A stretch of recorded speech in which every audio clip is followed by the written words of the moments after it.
Okay, ladies and gentlemen, boys over here, and welcome back to another reading live stream.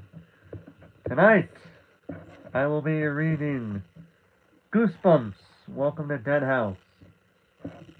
Second half, well, kind of the second half. I'm trying to read the rest of this book to the best of my ability, but as before, as I'm going to be doing from here on in, before I start reading, let's listen to the intro because that's always the best way to do it. So, without further ado,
once again, shout out to Squid Physics, who came up with this Goosebumps cover about 10, 11 years ago. I came across this cover around the time when I first got this book, and I was looking for, and I was thinking that, well, I can't use the original theme song because that would get me copyrights. That would get me copyrighted. So I was looking for covers of the song, and I listened to this. I was just about to give up on the Goosebumps search when I came across this one, and as soon as I heard it, I was like, this goes well with the original Goosebumps. I think it's probably better than the original 1990s version by its own merit. But that's just my opinion. I do enjoy that cover though. It's a really good cover in my opinion, and yeah, so that's why I'm using that as the intro. But I'm also going to be sure to give proper credit where it is due. And this guy did a really good job. I very much liked it, and unless I'm told otherwise, I will continue to use it with also giving him credit for making that cover of the Goosebumps theme song from the 1990s. So, let's begin.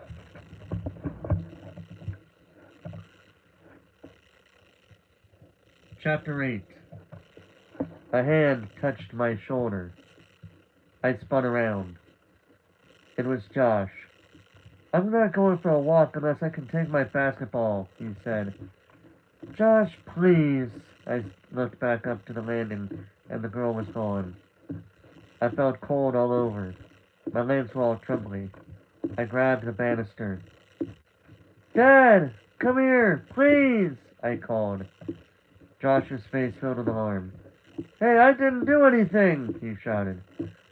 No, it's not you, I said and called Dad again.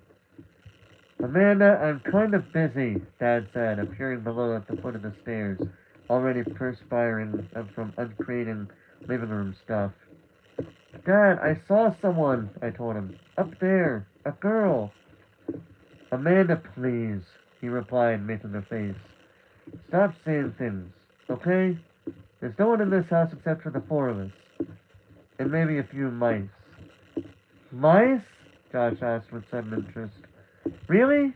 Where? Dad, I didn't imagine it, I said, my voice cracking. I was really hurt that he didn't believe me. Amanda, look up there, Dad said, gazing up to the landing. What do you see? I followed his gaze. There was a pile of my clothes on the landing. Mom must have just unpacked them. It's just clothes, Dad said impatiently. It's not a girl, it's clothes. He rolled his eyes. Sorry, I said quietly. I repeated it as I started up the stairs. Sorry. But I didn't really feel sorry. I felt confused. And still scared. Was it possible that I thought a pile of clothes was a smiling girl? No, I didn't think so. I'm not crazy, and I have really good eyesight. So then, what was going on?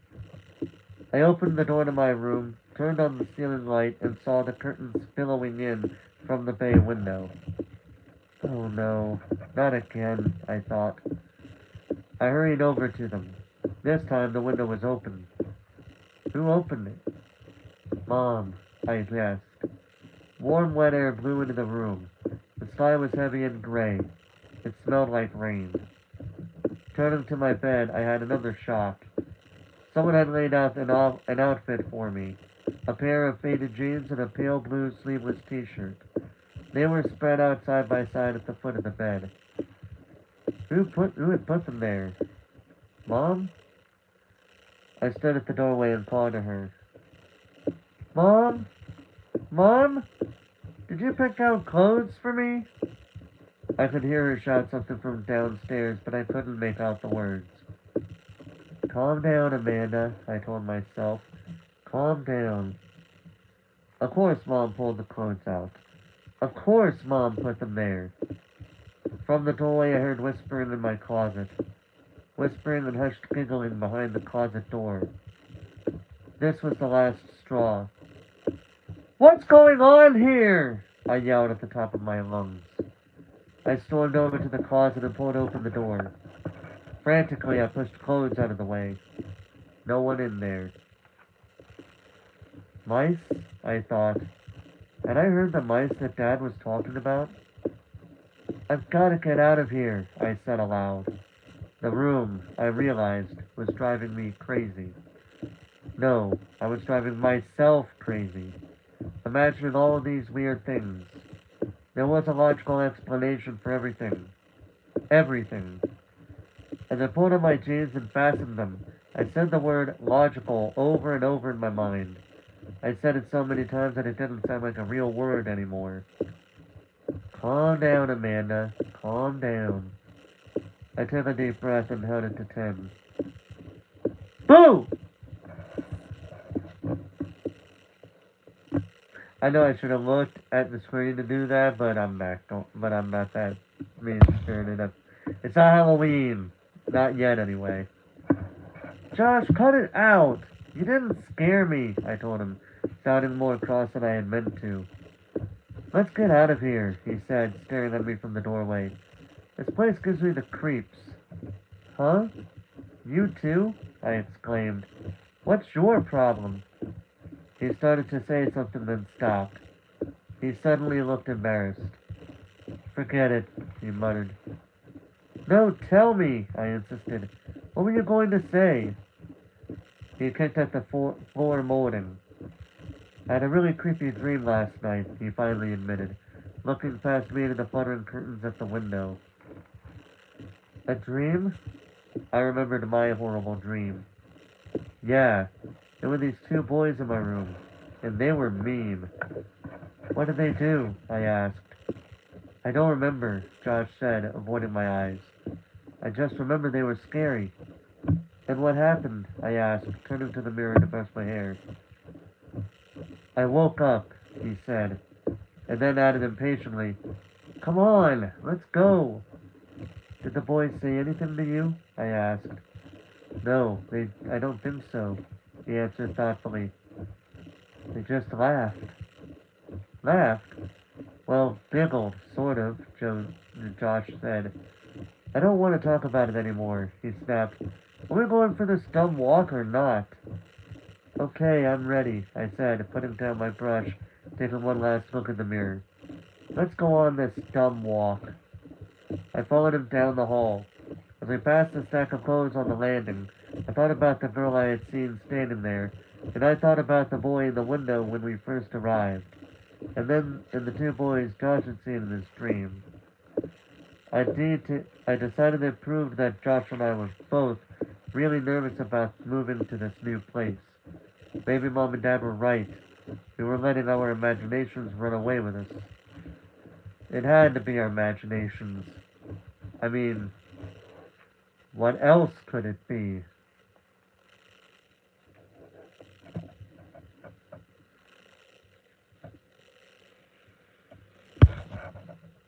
Chapter 9.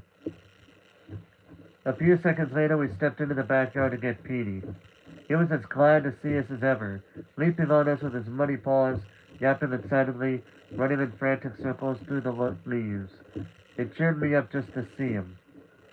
It was hot and muggy, even though the sky was gray. There was no wind at all. The heavy old trees stood as still as statues. We headed down the gravel driveway toward the street, our sneakers kicking at the dead brown leaves. Petey running in zigzags at our sides, first in front of us, then behind. At least Dad hadn't asked us to rake all these old leaves, Josh said. He will, I warned. I don't think he's unpacked the rake yet. Josh made a face. We stood at the curb, looking up at our house, the two second-floor bay windows staring back at us like eyes. The house next door, I noticed for the first time, was about the same size as ours, except it was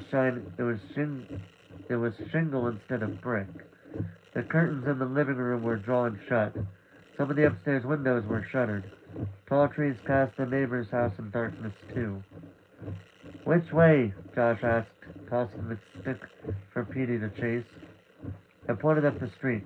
The school's up that way, I said. Let's check it out. The road sloped uphill. Josh picked up a small tree branch from the side of the road and used it as a walking stick. Petey kept trying to chew on it while Josh walked. We didn't see anyone on the street or in any of the front yards we passed. No cars went by. I was beginning to think the whole town was deserted until the boy stepped out from behind the low ledge. He popped out so suddenly both Josh and I stopped in our tracks. Hi, he said shyly, giving us a little wave. Hi, Josh and I answered at the same time. Then, before he could pull him back, Petey ran up to the boy, sniffed his sneakers, and began snarling and barking. The boy stepped back and raised his hands as if he were protecting himself. He looked really frightened. Petey, stop! I cried. Josh grabbed the dog and picked him up, but he kept growling. He doesn't bite, I told the boy. He usually doesn't bark either. I'm sorry. That's okay, the boy said, staring at Petey, who was squirming to get out of Josh's arms. He's probably smelled something on me. Petey, stop! I shouted. The dog wouldn't stop squirming. You don't want the leash, do you? The boy had short, wavy blonde hair and very pale blue eyes. He had a funny turned-up nose that seemed out of place on his serious-looking face. He was wearing a maroon long-sleeved sweatshirt despite the mugginess of the day, and black straight-legged jeans. He had a blue baseball cap stuffed into the back pocket of his jeans. I'm Amanda Benson, I said, and this is my brother, Josh.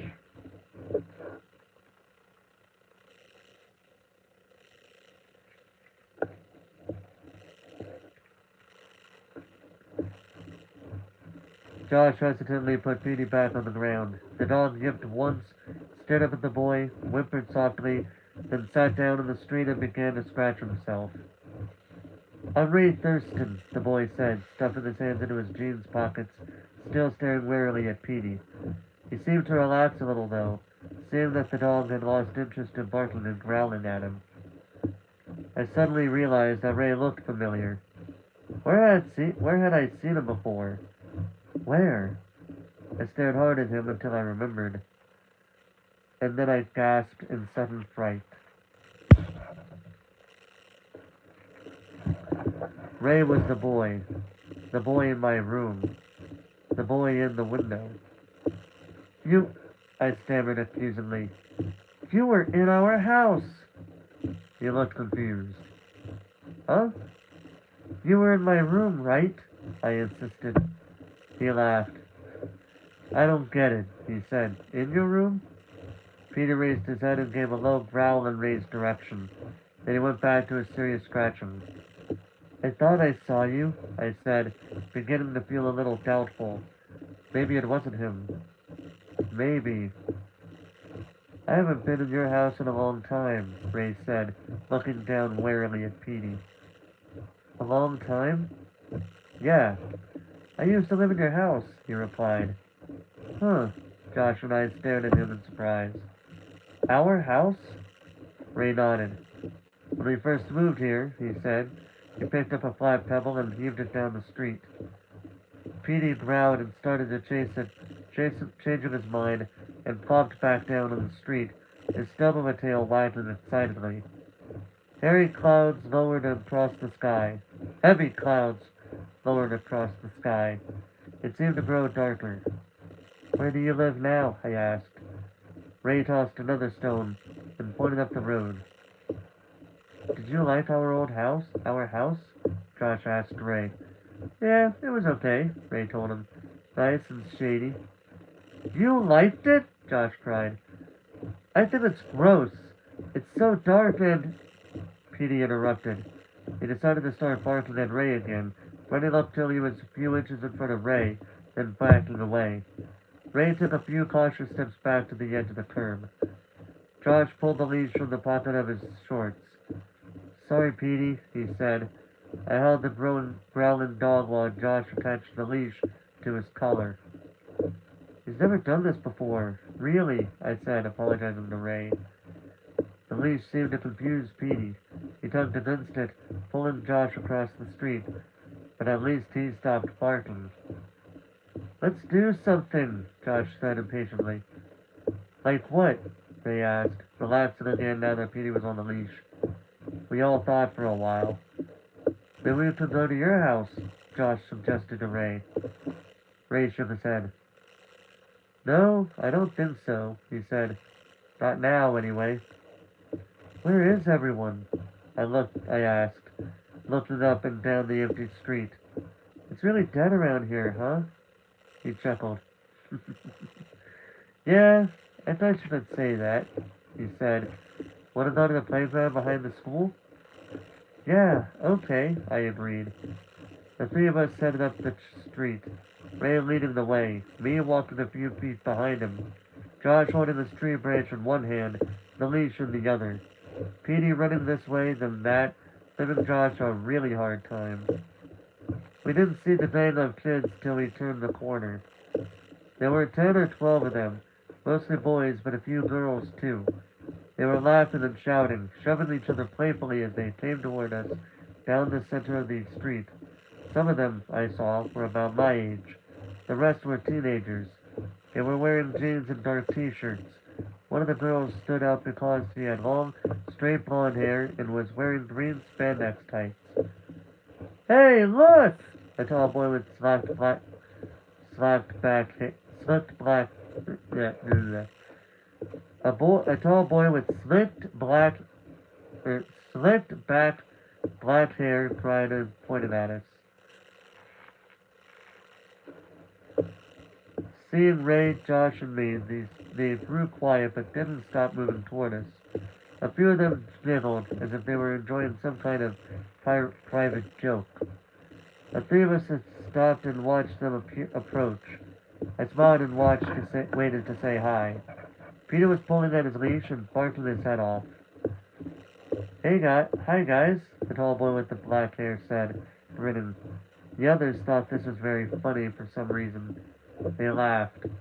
The girl in the green tights gave a short red-haired boy a shove that almost sent him spiraling into me. How's it going, Ray? A girl with short black hair asked, smiling at Ray. Not bad. Hi guys, Ray answered. He turned to Josh and me. These are some of my friends. They're all from the neighborhood.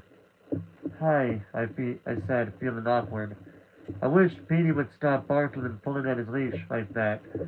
Poor Josh was having a terrible time holding on to him. This is George Carpenter, Ray said, pointing to the short, red-haired boy who nodded. And Jerry Franklin, Karen Somerset, Bill Gregory. He went around the circle, naming each kid. I tried to remember all the names, but, of course, it was impossible.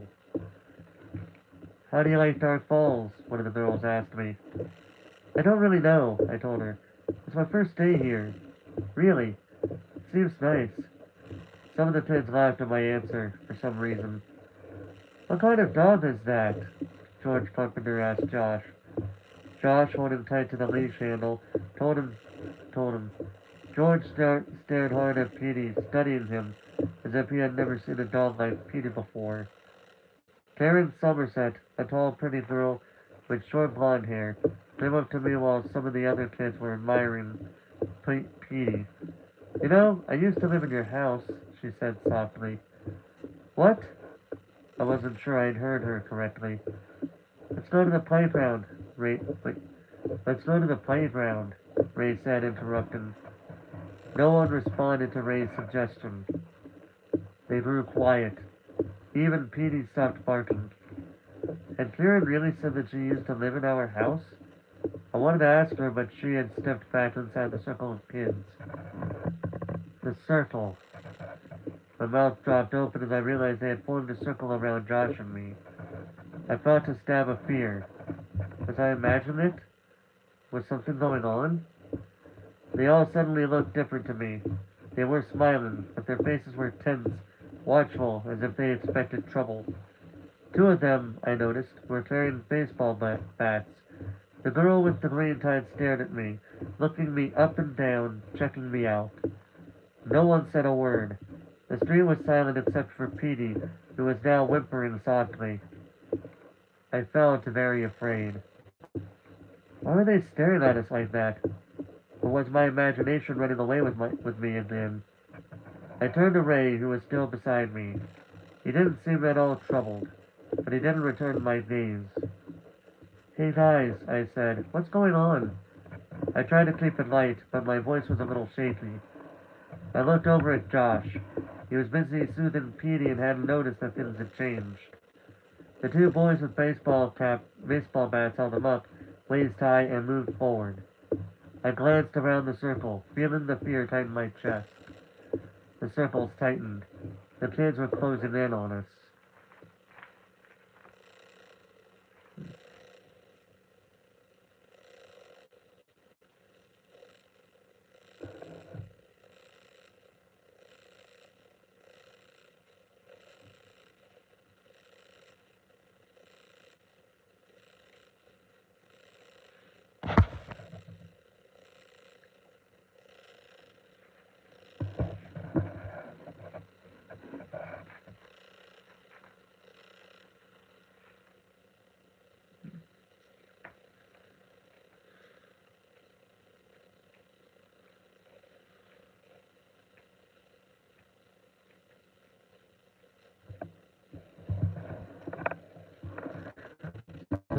We are now technically 9 chapters away from.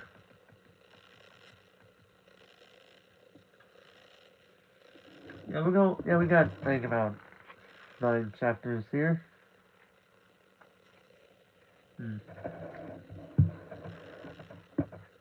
I gotta use the restroom, so what I'll do is I'll go ahead and use the restroom real quick, get me something to drink while I'm at it, and I'll be right back. Hopefully it don't take too long.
Alright, I have returned. Back to it.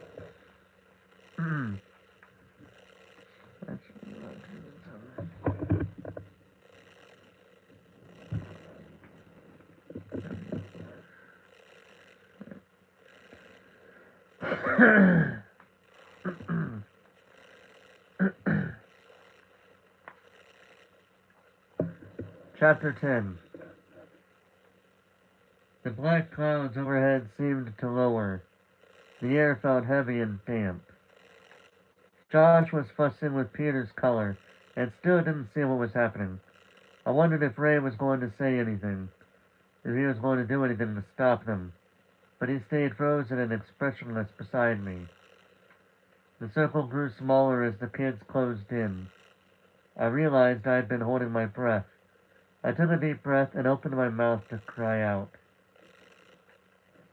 Hey, kids, what's going on? It was a man's voice calling from outside the circle.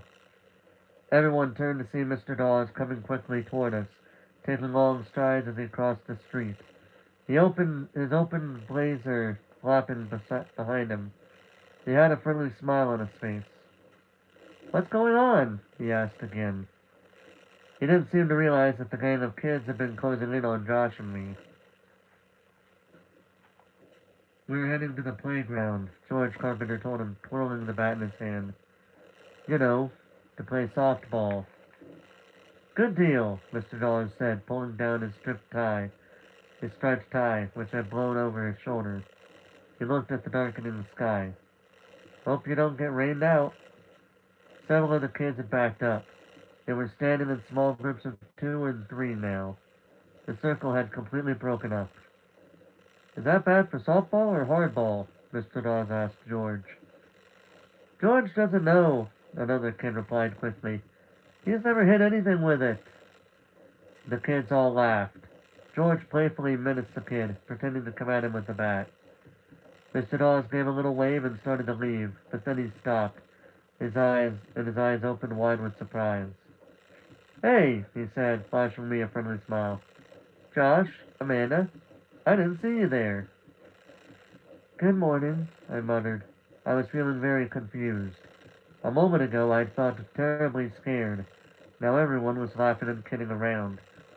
Had I imagined that the kids were moving in on us? Ray and Josh hadn't seemed to notice anything peculiar. Was it just me and my overactive imagination? What would have happened if Mr. Dawes hadn't come along? How are you two getting along in the new house? Mr. Dawes asked, smoothing back his wavy blonde hair. Okay, Josh and I answered together, looking up at Mr. Dawes. Petey began to bark and... Looking up at Mr. Dawes, Petey began to bark and pull at the leash. Mr. Dawes then put an exaggerated hurt expression on his face. I'm crushed, he said. Your dog still doesn't like me. He bent over Petey. Hey, dog, lighten up. Petey barked back angrily. He doesn't seem to like anybody today, I told Mr. Dawes apologetically. Mr. Dawes stood back up and shrugged. Can't win 'em all. He started back to his car, parked a few yards down the street. I'm heading over to your house, he told Josh and me. Just want to see if there's anything I can do to help your parents. Have fun, kids. I watched him climb into his car and drive away. He's a nice guy, Ray said. Yeah, I agreed. I was still feeling uncomfortable, wondering what the kids would do now that Mr. Dawes was gone. Would they form that frightening circle again? No. Everyone started walking, heading down the block to the playground behind the school.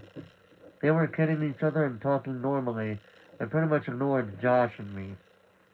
I was starting to feel a little silly. It was obvious that they hadn't been trying to scare Josh and me. I must have made the whole thing up in my mind. I must have. At least, I told myself, I hadn't screamed or made a scene. At least I hadn't made a total fool of myself. The playground was completely empty. I guess that most kids had stayed inside because of the threatening sky. The playground was a large, flat, grassy field, surrounded on all four sides by a tall metal fence. There were swings and slides at the end, nearest to the school building. There were two baseball diamonds on the other end. Beyond the fence, I could see a row of tennis courts, also deserted. Josh tied Petey to the fence, then came running over to join the rest of us. The boy named Jerry Franklin made up the teams. Ray and I were on the same team. Josh was on the other. As our team took the field, I felt excited and a little nervous. I'm not the best softball player in the world. I can hit the ball pretty well, but in the field, I'm a complete klutz. Luckily, Jerry sent me out to right field where not many balls are hit. The clouds began to part a little and the sky got lighter. We played two full innings. The other team was winning 8-2. I was having fun. I had only messed up on one play, and I hit a double my first time at bat. It was fun being with a whole new group of kids. They seemed really nice, especially the girl named Karen Somerset, who talked with me while we waited for our turn at bat. Karen had a great smile, even though she wore braces on all her teeth, up and down. She seemed very eager to be friends. The sun was coming out as my team started to take the field for the beginning of the third inning. Suddenly I heard a loud, shrill whistle. I looked around until I saw that it was Jerry Franklin, blowing a silver whistle. Everyone came running up to him. "We'd better quit," he said, looking up at the brightening sky. "We promised our folks, remember, that we'd be home for lunch." I glanced at my watch. It was only 11:30. Still early. But to my surprise, no one protested.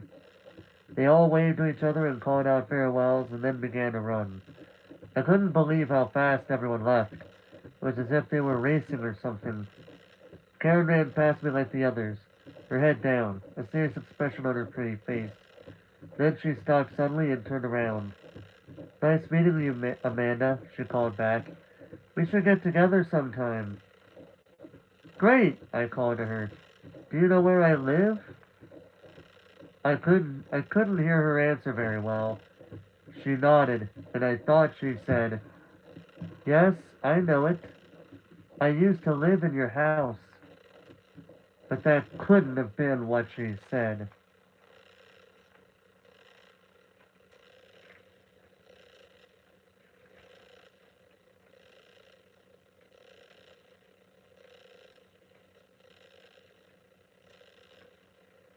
Alright. So far, so good.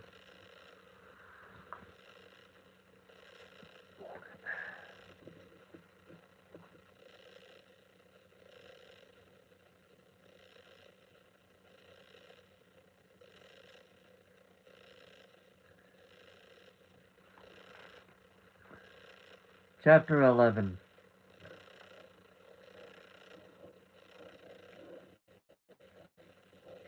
Several days went by. Josh and I were getting used to our new house and our new friends. The kids we met every day at the playground weren't exactly friends yet. They talked with Josh and me and let us in on their teams, but it was really hard to get to know them. In my room, I kept hearing whispers late at night and soft giggling, but I forced myself to ignore it. One night, I thought I saw a girl dressed all in white at the end of the upstairs hall, but when I walked over to investigate, there was just a pile of dirt sheets and other bedclothes against the wall. Josh and I were adjusting, but Petey was still acting really strange. We took him with us to the playground every day, but we had to leash him to the fence. Otherwise, he'd bark and snap at all the kids. "He's still nervous being in a new place," I told Josh. "He'll calm down." But Petey didn't calm down.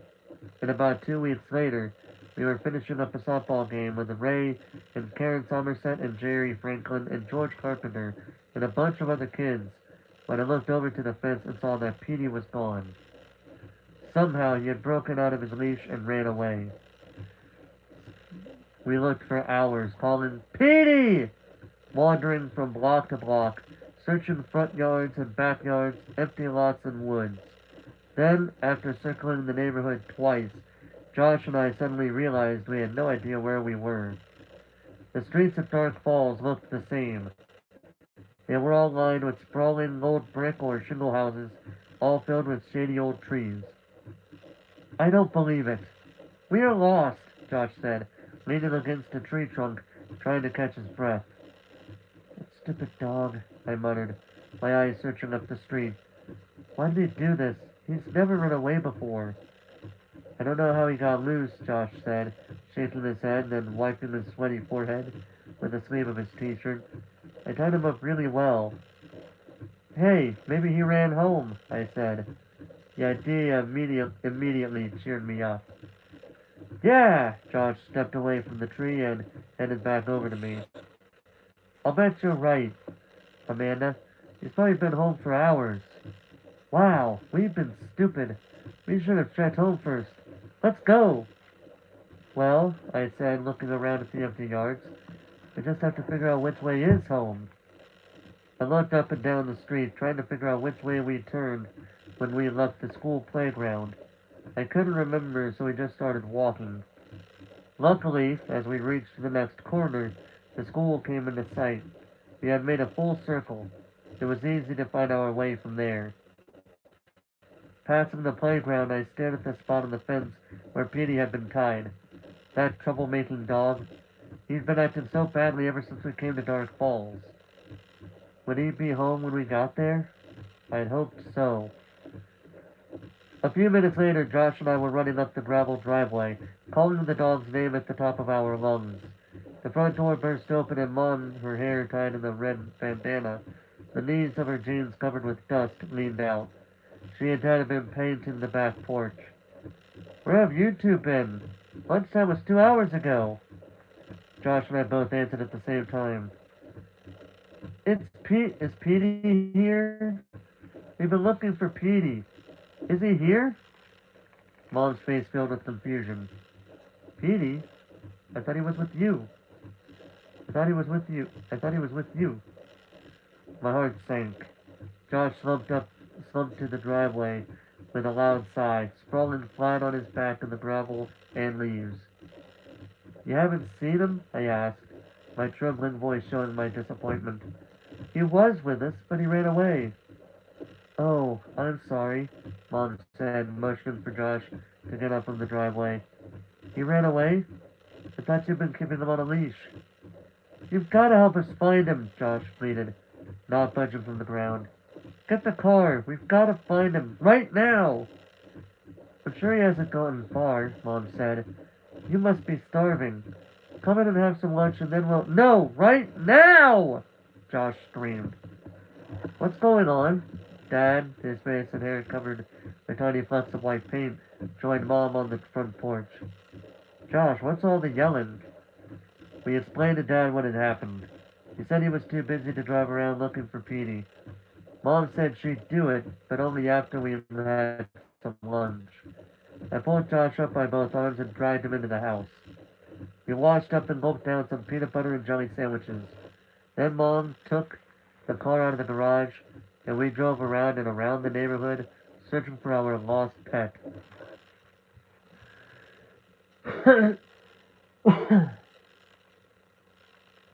With no luck. No sign of him.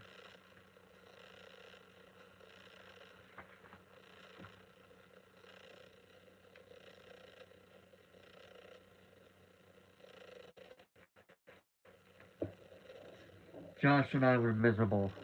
Heartbroken. Mom and Dad called the local police. Dad kept saying that Petey had gone at a good sense of direction, that he'd show up any minute. But we didn't really believe it. Where was he? The four of us ate dinner in silence. It was the longest, most horrible evening of my life. "I tied him up real good," Josh repeated, close to tears, his dinner plate still full. "Dogs are great escape artists," Dad said. "Don't worry, he'll show up." "Some night for a party," Mom said glumly. I'd completely forgotten that they were going out. Some neighbors on the next block had invited them to a big potluck dinner party. I sure don't feel like partying either, Dad said with a sigh. I'm beat from painting all day, but I guess we have to be neighborly. Sure you kids will be okay here? Yeah, I guess, I said, thinking about Petey. I kept listening for his bark, listening for scratching at the door. But no, the hours dragged by. Petey still hadn't shown up by bedtime. Josh and I both slinked upstairs. I felt really tired, weary from all the worrying and the running around and searching for Petey, I guess. But I knew I'd never be able to get to sleep. In the hall outside my bedroom door, I heard whispering from inside my room and quiet footsteps. The usual sounds my room made. I wasn't at all scared of them or surprised by them anymore. Without hesitating, I stepped into my room and clicked on the light. The room was empty, as I knew it would be. The mysterious sounds disappeared. I glanced at the curtains, which lay straight and still. Then I saw the clothes strewn all over my bed. Several pairs of jeans, several t-shirts, a couple of sweatshirts, my only dress-up skirt. That's strange, I thought. Mom was such a neat freak. If she had washed these things, she surely would have hung them up or put them in the dresser drawers. Sighing wearily, I started to gather up the clothes and put them away. I figured that Mom simply had too much time and too much to do to be bothered. She had probably washed the stuff and then left it here for me to put away. Or she had put it all down, planning to come back later and put it away, and then got busy with other chores. Half an hour later, I was tucked into my bed, wide awake, staring at the shadows on the ceiling. Sometime after that, I lost track of the time. I was still wide awake, still thinking about Petey, thinking about the new kids I'd met, thinking about the new neighborhood, when I heard my bedroom door creak and swing open. Footsteps on the creaking floorboards. I up in the darkness as someone crept into my room. Amanda! Shh! It's me! Alarmed, it took me a few seconds to recognize the hushed whisper. Josh! What do you want? What are you doing in here? I gasped as a blinding light forced me to cover my eyes. Oops, sorry, Josh said. My flashlight. I didn't mean to. Ow, that's bright, I said, blinking.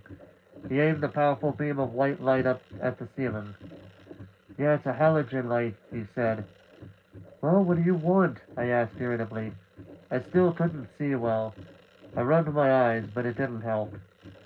I know where Petey is, Josh whispered, and I'm going to go get him. Come with me?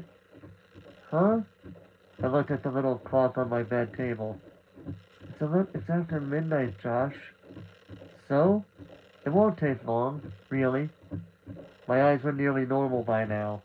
Staring at Josh in the light from the halogen flashlight, I, note, I noticed that for the first time that he was fully dressed in jeans and a long-sleeved t-shirt.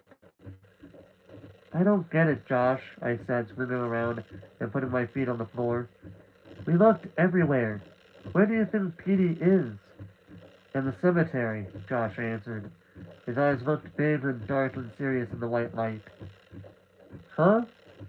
That's where he ran the first time, remember? When we first came to Dark Falls? He ran to that cemetery just past the school. Now wait a minute, I started.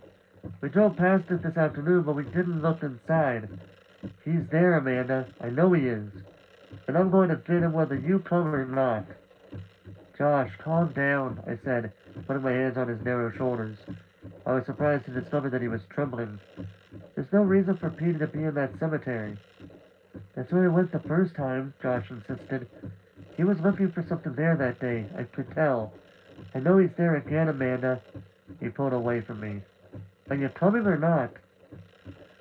My brother has to be the stubbornest, most headstrong person in the world. Josh, you're really going to walk into a strange cemetery so late at night? I asked. I'm not afraid, he said, shining the bright light around my room. For a brief second I thought the light caught someone, lurking behind the curtains. I opened my mouth to cry out, but there was no one there. You coming or not? He repeated impatiently. I was going to say no, but then, glancing at the curtains, I thought, it's probably no more spooky out there in that cemetery than it is here in my own bedroom. Yeah, okay, I said grudgingly. Get out of here and let me get dressed. Okay, he whispered, turning off the flashlight, plunging us in the darkness. Meet me down at the end of the driveway. Josh, one quick look at the cemetery and then we hurry home. Got it? I told him. Yeah, right. We'll be home before Mom and Dad get back from that party. He crept out. I could hear him making his way quickly down the stairs. This is the craziest idea ever, I told myself as I searched in the darkness for some clothes to pull on. And it was also kind of exciting. Josh was wrong, no doubt about it. Petey wouldn't be hanging around in that cemetery now. Why on earth should he? But at least it wasn't a long walk, and it was an adventure, something to write about to Kathy back home. And if Josh happened to be right, and we did manage to find poor lost Petey, well, that would be great too. A few minutes later, dressed in jeans and a sweatshirt, I crept out of the house and joined Josh at the bottom of his driveway. The night was still warm. A heavy blanket of clouds covered the moon. I realized for the first time that there were no streetlights on our block. Josh had the halogen flashlight on, aimed down at our feet. You ready? He asked. Dumb question. Would I be standing here if I weren't ready? We crunched over dead leaves as we headed up the block toward the school. From there, it was just 2 blocks to the cemetery. It's so dark, I whispered. The houses were black and silent. There was no breeze at all. It was as if we were all alone in the world. It's too quiet, I said, hurrying to keep up with Josh. No crickets or anything. Are you sure you really want to go to the cemetery? I'm sure, he said, his eyes following the circle of light from the flashlight as it bumped over the ground. I really think Petey is there. We walked in the street, keeping close to the curb. We had gone nearly 2 blocks. The school was just coming into sight on the next block when we heard the scraping steps behind us on the pavement. Josh and I both stopped. He lowered the light. We both heard the sounds. I wasn't imagining them. Someone was following us.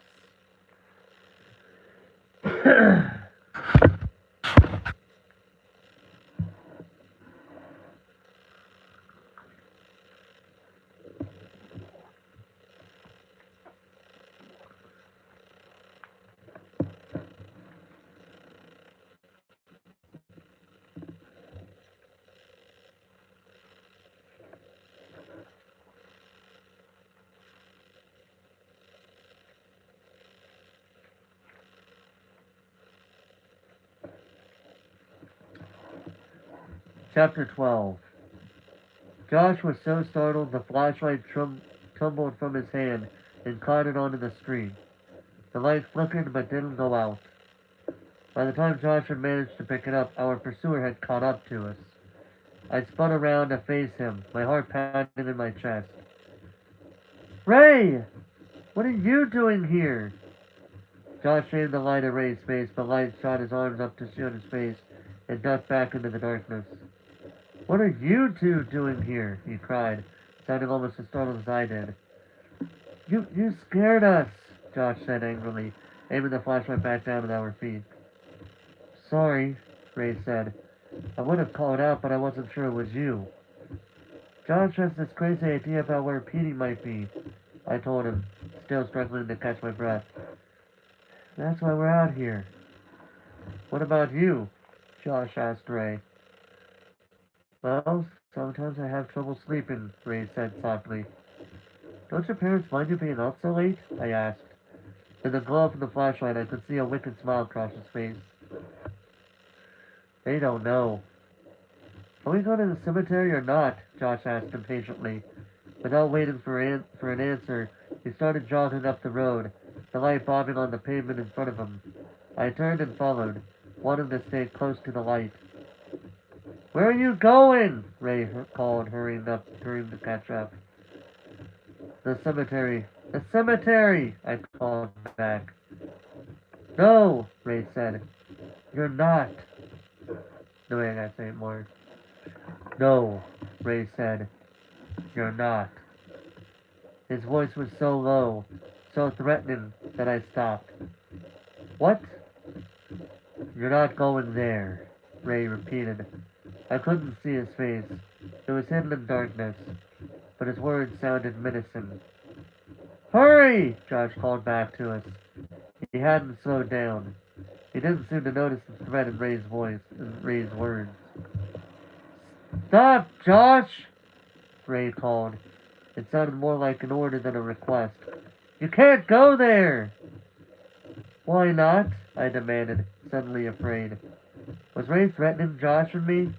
Did he know something we didn't? Or was I making a big deal out of nothing once again? I stared into the darkness, trying to see his face. You'd be nuts to go in there at night, he declared. I began to think I had misjudged him.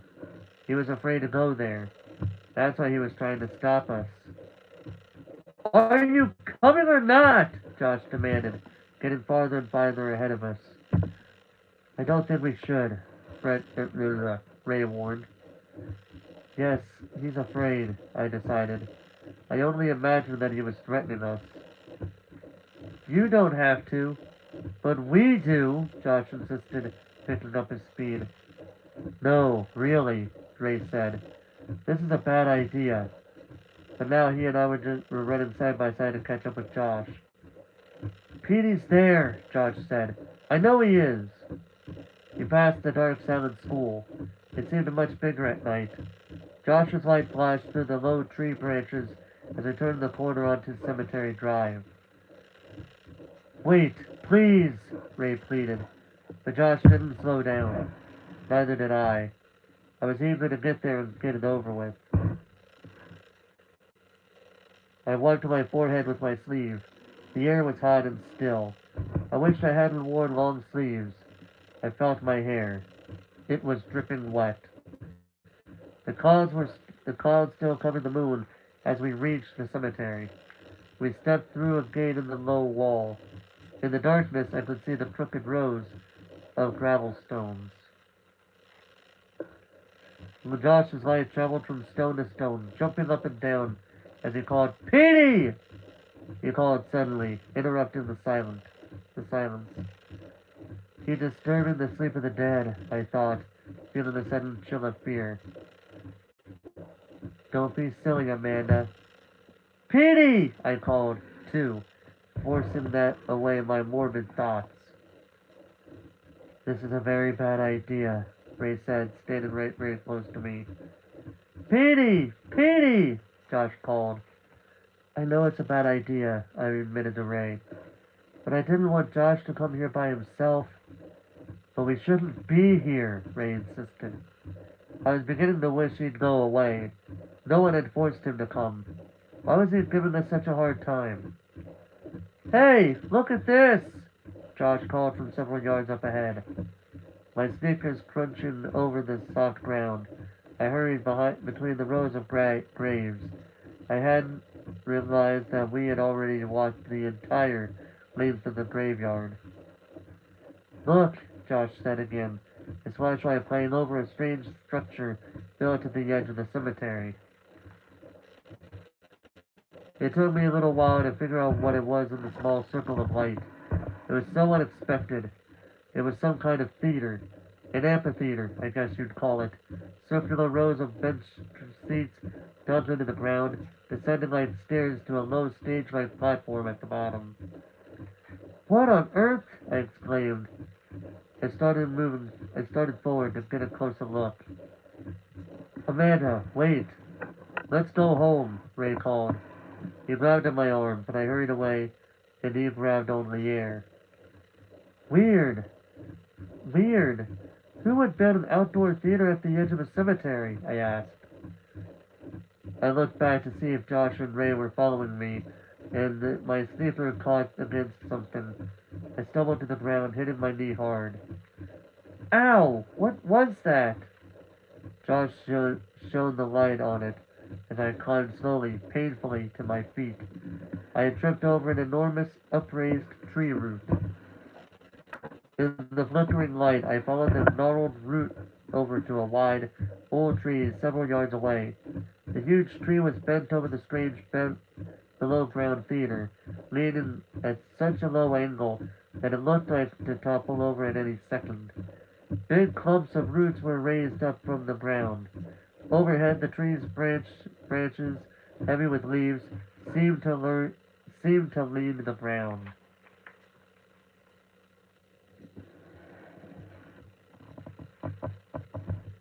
Timber! Josh yelled. How weird, I exclaimed. Hey, Ray, what is this place? It's a meeting place, Ray said quietly, standing close beside me, staring straight at the leaning tree. They use it sort of like a town hall. They have town meetings here. In the cemetery? I cried, finding it hard to believe. Let's go, Ray urged, looking very nervous. All three of us heard the footsteps. They were behind us, somewhere in the rows of graves. We turned around. Josh's light swept over the ground. Petey! There he was, standing between the nearest row of low, stone grave markers. I turned happily to Josh. I don't believe it, I cried. You were right. Petey! Petey! Josh and I both started running toward our dog. But Petey arched back on his hind legs as if he were getting ready to run away. He stared at us, his eyes red as jewels in the light of the flashlight. Petey, we found you! I cried. The dog lowered his head and started to trot away. Petey! Hey, come back! Don't you recognize us? With a burst of speed, Josh caught up with him and grabbed him off the ground. Hey, Petey, what's the matter, fella? As I hurried over, Josh dropped Petey back to the ground and stepped back. Oh, he stings! What? I cried. Petey, he stinks! He smells like a dead rat! Josh held his nose. Petey started to walk slowly away. Josh, he isn't glad to see us, I wailed. He doesn't even seem to recognize us. Look at him. It was true. Petey walked to the next row of gravestones, then turned and glared at us. I suddenly felt sick. What had happened to Petey? Why was he acting so differently? Why wasn't he glad to see us? I don't get it, Josh said, still making the face of the odor the dog gave off. Usually if we leave the room for 30 seconds, he goes nuts when we come back. We better go, Ray called. He was still at the edge of the cemetery near the leaning tree. Petey, what's wrong with you? I called to the dog. He didn't respond. Don't you remember your name?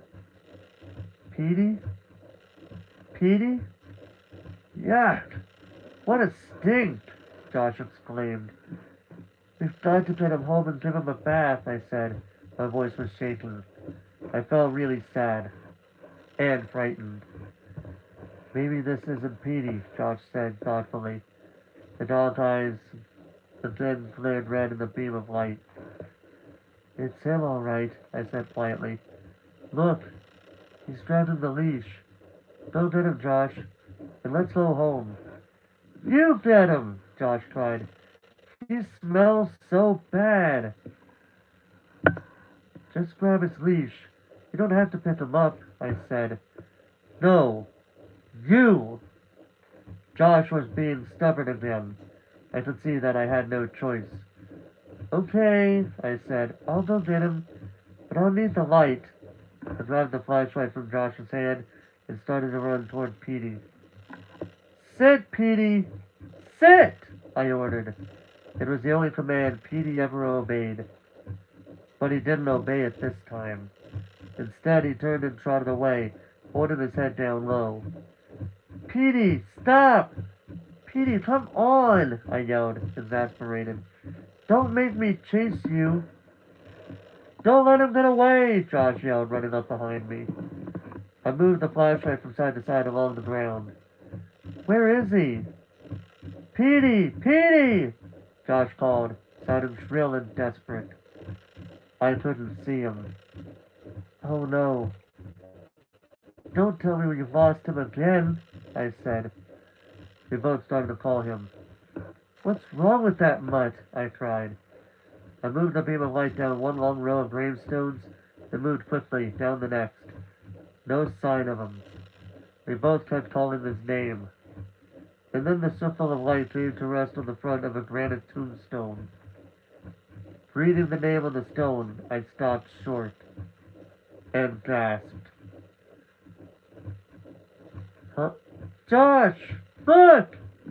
I grabbed Josh's sleeve. I held on tight. Huh? What's wrong? His face filled with confusion. Look!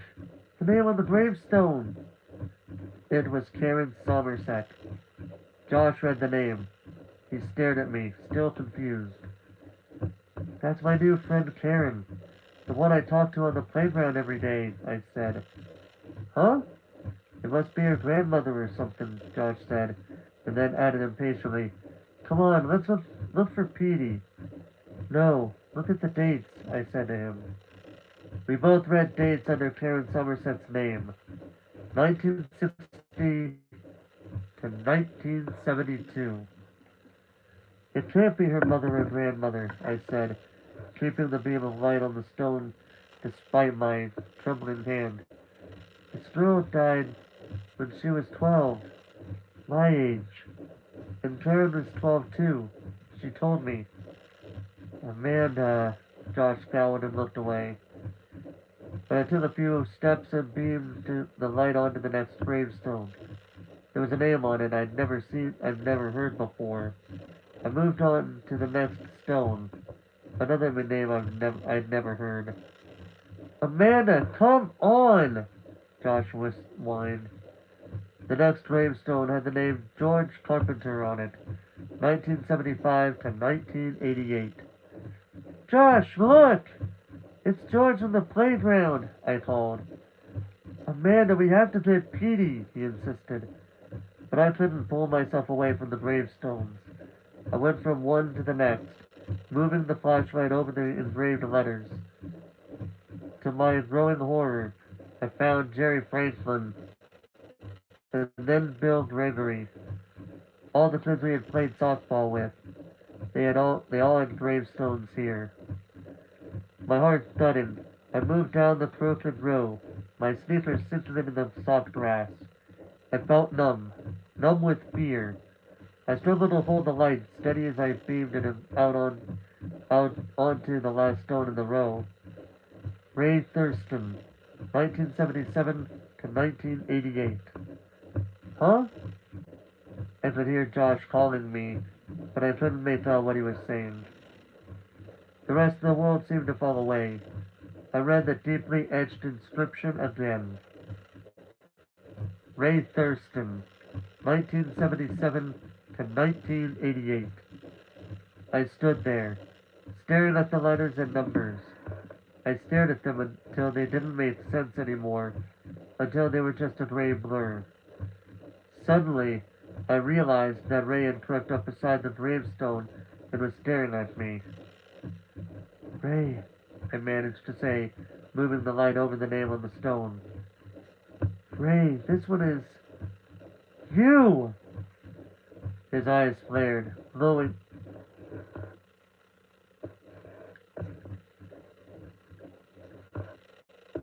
His eyes flared, glowing like dying embers. Yes, it's me, he said softly, moving toward me. I'm so sorry, Amanda.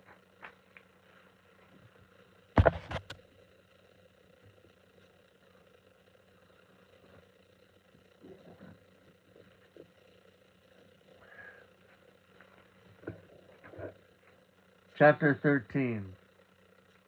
I took a step back, my sneakers sinking into the soft ground. The air was heavy and still. No one made a sound. Nothing moved. Dead. I'm surrounded by death, I thought. Then, frozen to the spot, unable to breathe, the darkness swirling around me, the gravestones spinning in their own black shadows, I thought, what is he going to do to me? Ray, I managed to call out. My voice sounded faint and far away. Ray, are you really dead? I'm sorry. You weren't supposed to find out yet, he said, his voice floating low and heavy on the stifling night air. But how? I mean, I don't understand. I looked past him to the darting to the darting white light of the flashlight. Josh was several rows away, almost in the street, still searching for Petey. Petey, I whispered, dread choking my throat, my stomach tightening in horror. Dogs always know, Ray said in a low, flat tone. Dogs always recognize the living dead. That's why they have to go first. They always know. You mean Petey's dead? I choked out the words. Ray nodded. They killed the dogs first. No! I screamed and took another step back, nearly losing my balance as I bumped into a low marble gravestone. I jumped away from it. You weren't supposed to see this, Ray said, his narrow face expressionless except for his dark eyes, which revealed real sadness. You weren't supposed to know. Not for another few weeks, anyway. I'm the Watcher. I was supposed to watch, to make sure you didn't see until it was time. He took a step toward me, his eyes lighting up red, burning into mine. Were you watching me from the window? I cried. Is that you in my room? Again, he nodded yes. I used to live in your house, he said, taking another step closer, forcing me back against the cold marble stone. I'm the Watcher. I forced myself to look away, to stop staring into his glowing eyes. I wanted to scream to Josh to run and get help, but he was too far away, and I was frozen there, frozen with fear. We need fresh blood, Ray said. What? I cried. What are you saying? The town. It can't survive without fresh blood. None of us can. You'll understand soon, Amanda. You'll understand why we have to invite you to the house. To the dead house. In the darting, zigzagging beam of light, I could see Josh moving closer, heading our way. Run, Josh, I thought. Run away. Fast. Get someone. Get anyone. I couldn't think the words. Why couldn't I scream them? Ray's eyes glowed brighter. He was standing right in front of me now, his features set, hard and cold. Ray? Even through my jeans, the marble gravestone felt cold against the back of my legs. I messed up, he whispered. I was the Watcher, but I messed up. Ray, what are you going to do? His red eyes flickered. I'm really sorry. He started to raise himself off the ground, to float over me. I could feel myself start to choke. I couldn't breathe. I couldn't move. I opened my mouth to call out to Josh, but no sound came out. Josh, where was he?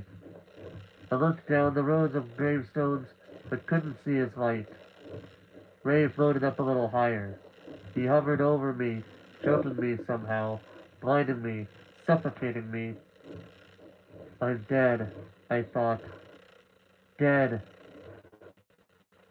Now I'm dead, too.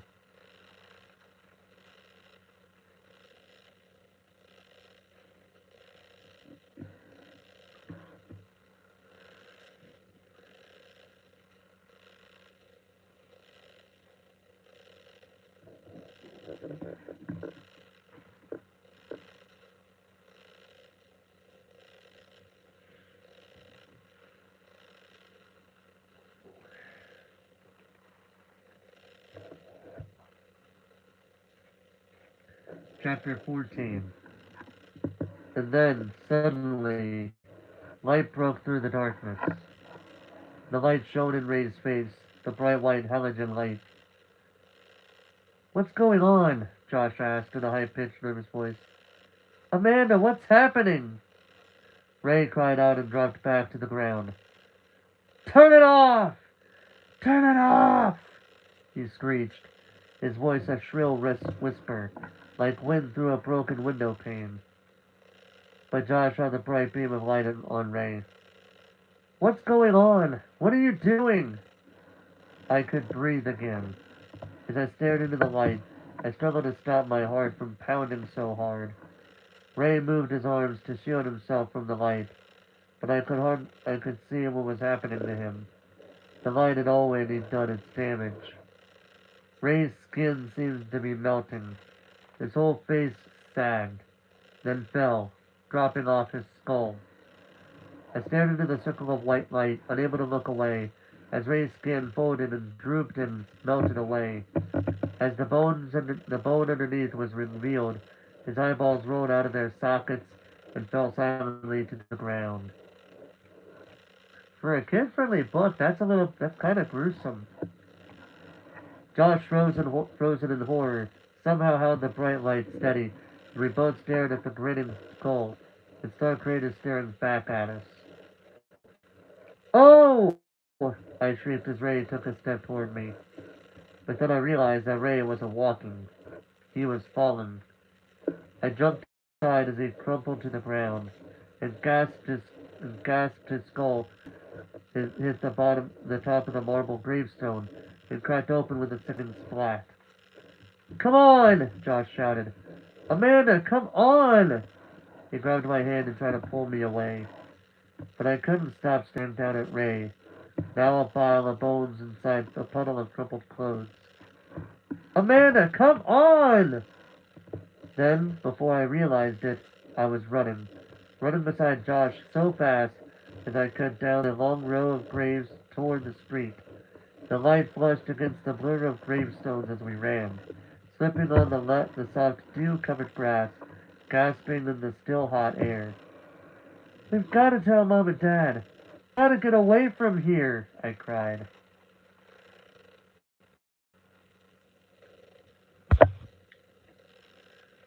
They won't believe it, Josh said, as we reached the street. We kept running our sneakers, thudding against the pavement. I'm not sure I believe it myself. They've got to believe us, I told him. If they don't, we'll drag them out of that house.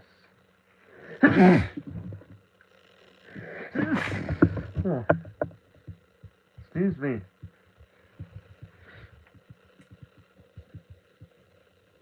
The white beam of light pointed the way as we ran through the dark, silent streets.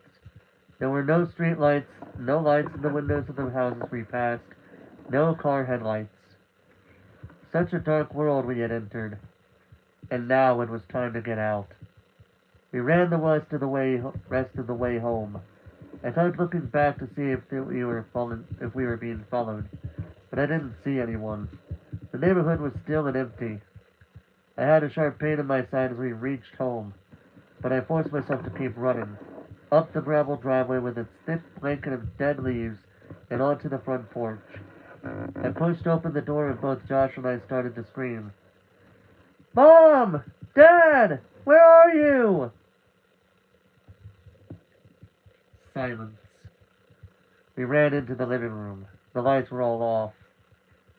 Mom? Dad? Are you here?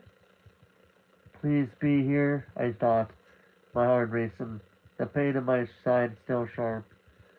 Please be here. We searched the house. They weren't home. The potluck party, Josh suddenly remembered. Could they still be at that party? We were standing in the living room, both of us breathing hard. The pain in my side had let up just a bit. I turned on all the lights, but the room still felt gloomy and menacing. I glanced at the clock on the mantel. Nearly 2 in the morning. They should be home by now, I said, my voice shaky and weak. Where did they go? Did they just leave a number? Josh was already on his way to the kitchen. I followed him, turning on the lights as we went. We went right to the memo pad on the counter where Mom and Dad always leave us notes. Nothing. The pad was blank. We've got to find them, Josh cried. He sounded very frightened. His wide eyes reflected his fear. We have to get away from here. What if something has happened to them? That's what I started to say, but I caught myself just in time. I didn't want to scare Josh any more than he was already. Besides, he had probably thought of that too. Should we call the police? He asked as we walked back to the living room and peered out the front door into the darkness. I don't know, I said, pressing my hot forehead against the cool glass. I just don't know what to do. I wasn't them to be. I wasn't. I want them to be home. I want them here so we can all leave.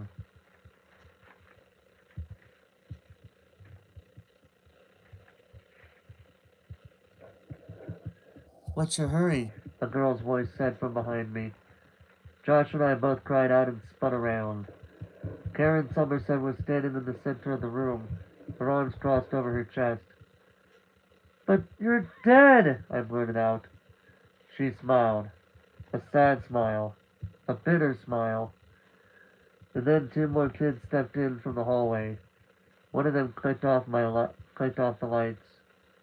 Too bright in here, he said. They moved next to Karen.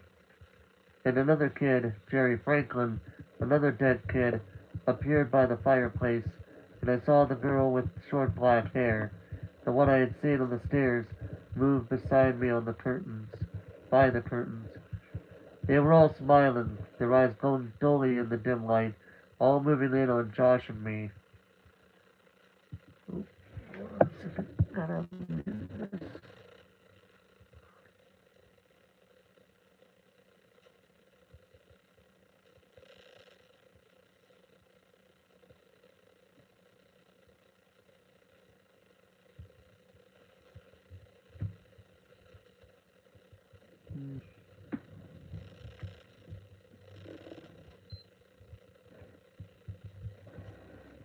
Hold on a second.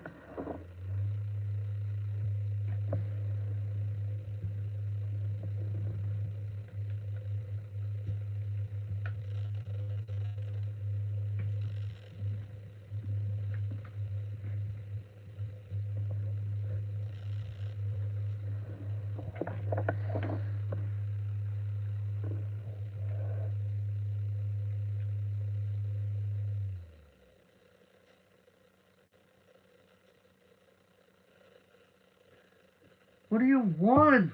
I screamed in a voice I didn't even recognize. What are you going to do? We used to live in your house, Karen said softly. Huh? I cried. We used to live in your house, George said. And now guess what? Jerry added. Now we're dead in your house. The others started to laugh, crackling, dry laughs, as they all closed in on Josh and me.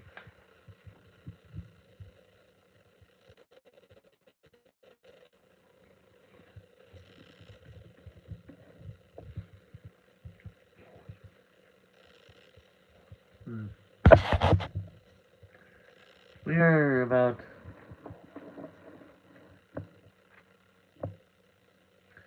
we're about 4 chapters away from the final. Well, we're like 3 chapters away before the final chapter.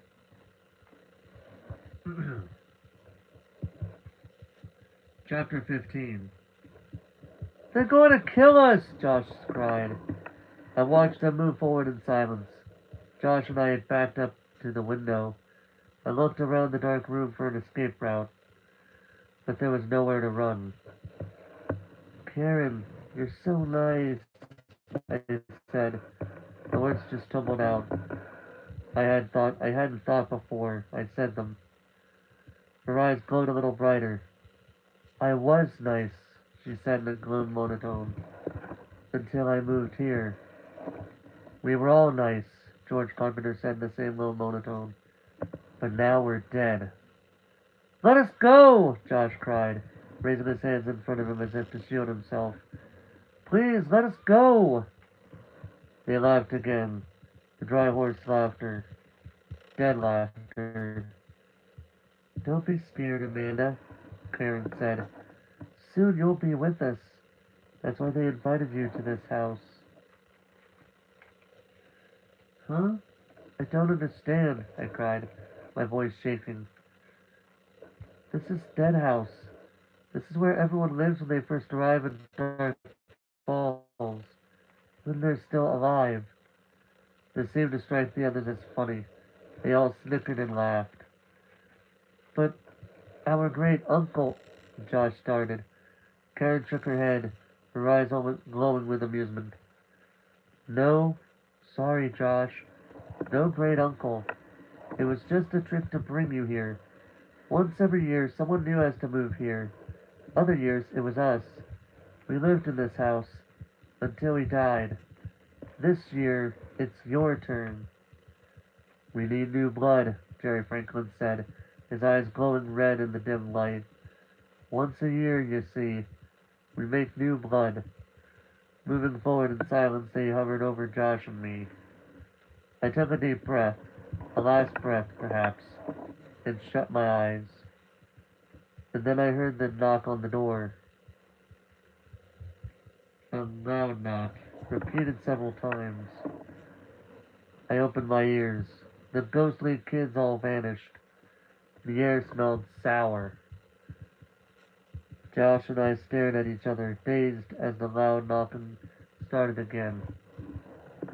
It's Mom and Dad! Josh cried. We both ran to the door. Josh stumbled over the coffee table in the dark, so I got to the table first.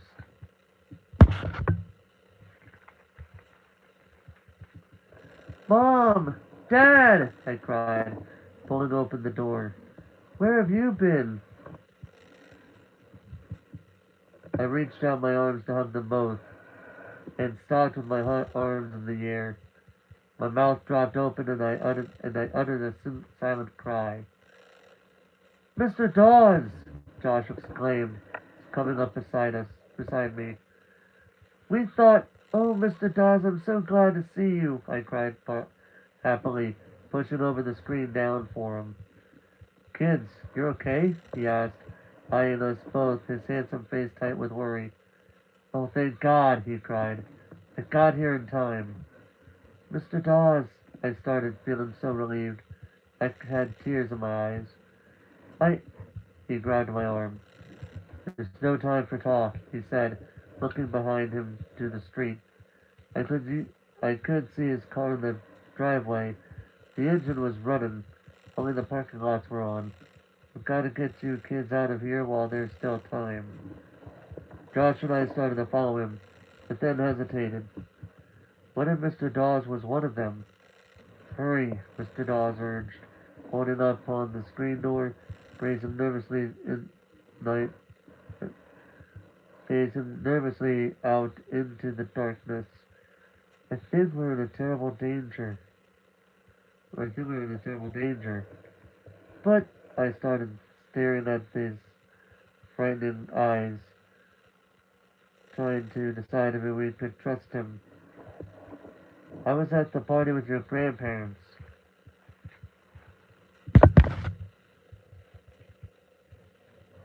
Dawes said.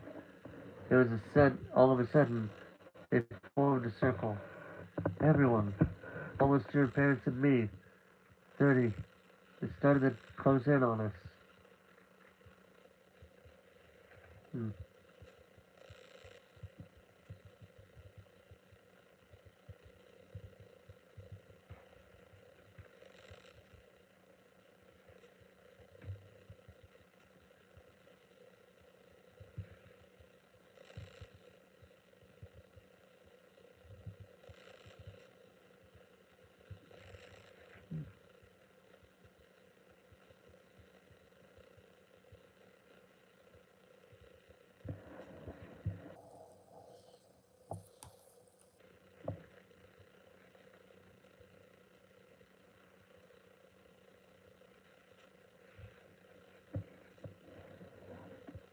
Hmm. Oh, ain't this a bit of predicament? Let me see something.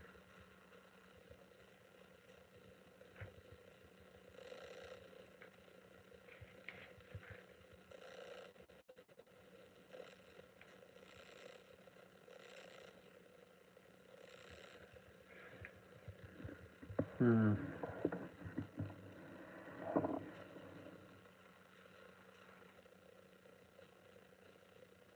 I'm gonna back up a little bit so that way I know for a fact what I read.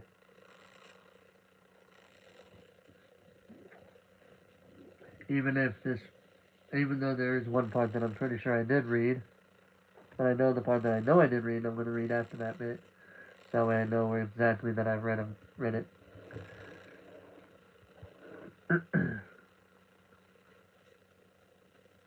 Mr. Dawes!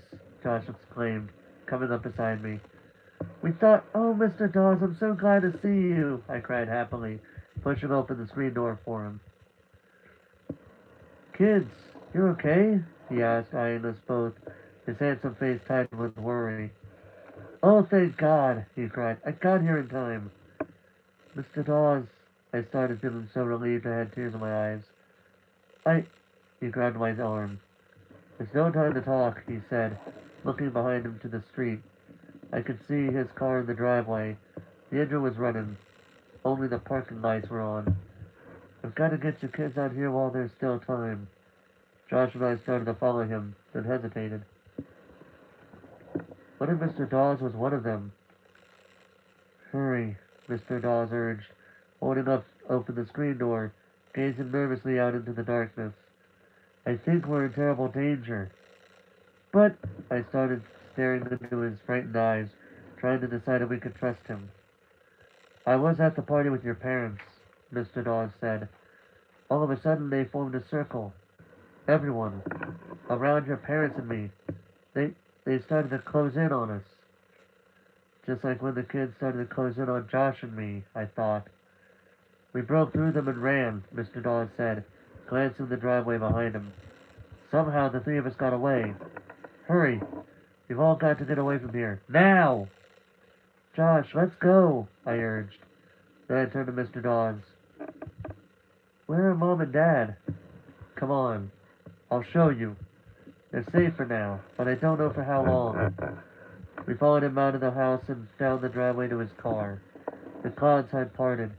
A sliver of moon shone low in a pale, early morning sky. There was something wrong with this whole town, Mr. Dawes said, holding the front passenger door open for me as Josh climbed into the back. I slumped gratefully into the seat, and he slammed the door shut. I know, I said as he slid behind the wheel. Josh and I, we're both, we both, we've got to get as far away as we can before they catch up with us, Mr. Dawes said, backing down the driveway quickly, the tires sliding and squealing as he pulled onto the street. Yes, I agreed. Thank goodness you came. My house, it's filled with kids, dead kids, and so you've seen them, Mr. Dawes said softly, his eyes wide with fear. He pushed down harder on the gas pedal. As I looked out into the purple darkness, a low orange sun began to show over the green treetops. Where are our parents? I asked anxiously. There's a kind of outdoor theater next to the cemetery, Mr. Dawes said, staring straight ahead through the windshield, his eyes narrow, his expression tense. It's built right into the ground, and it's hidden by a big tree. I left them there. I told them not to move. I think they'll be safe. I don't think anyone will think to look there. We've seen it, Josh said. A bright light suddenly flashed from the back seat. What's that? Mr. Dawes asked, looking into the rearview mirror. My flashlight, Josh answered, clicking it off. I brought it just in case, but the sun will be up soon. I probably won't need it. Mr. Dawes hit the brake and pulled the car to the side of the road. We were at the edge of the cemetery. I climbed quickly out of the car, eager to see my parents. The sky was still dark, streaked with violet now. The sun was a dark orange balloon barely poking out, just barely poking over the trees. Across the street, beyond the jagged rows of gravestones,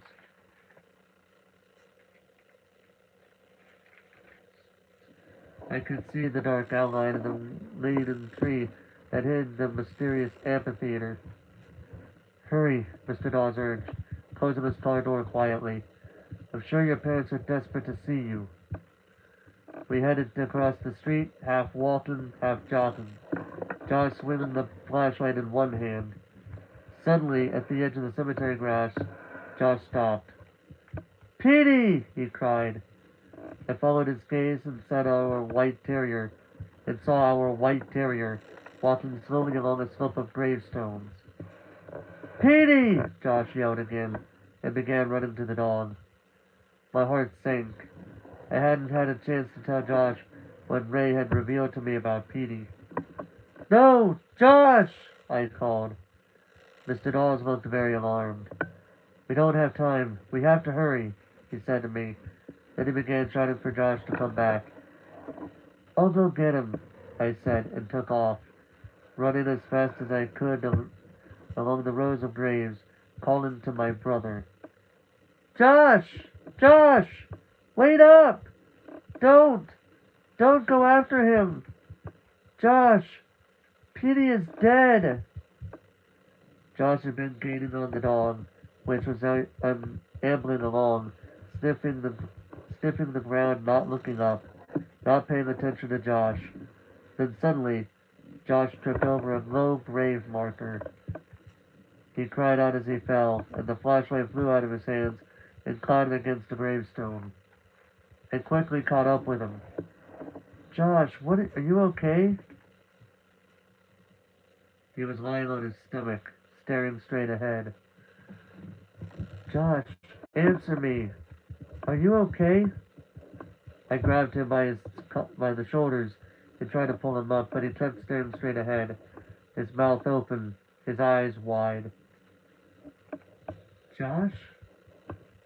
Look, he said finally. I breathed a sigh of relief, knowing that Josh wasn't knocked out or something. Look, he repeated, and pointed to the gravestone he had tripped over. I turned and squinted at the grave. I read the inscription, silently mouthing the words as I read. Compton Davis, or Compton Dawes, R.I.P., 1950 to 1980. My head began to spin. I felt dizzy. I steadied myself, holding on to Josh. Compton Dawes. It wasn't his father or his his grandfather. He had told us he was the only Compton in his family. So Mr. Dawes was dead too. Dead, dead, dead. Dead as everyone else. He was one of them. One of the dead ones. Josh and I stared at each other in the purple darkness. Surrounded by the dead. Now what? I asked myself. Now what?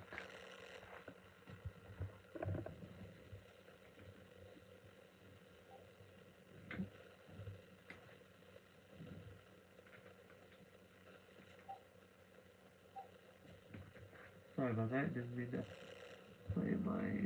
not mean to mess with my phone there.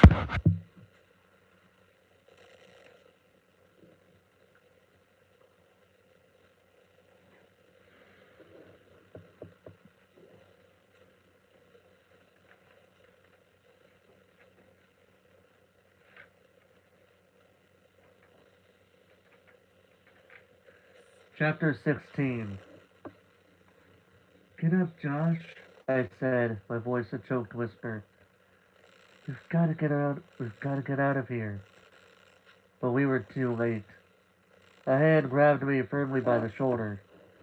I spun around to see Mr. Dawes, his eyes narrowing as he read the inscription on his own gravestone.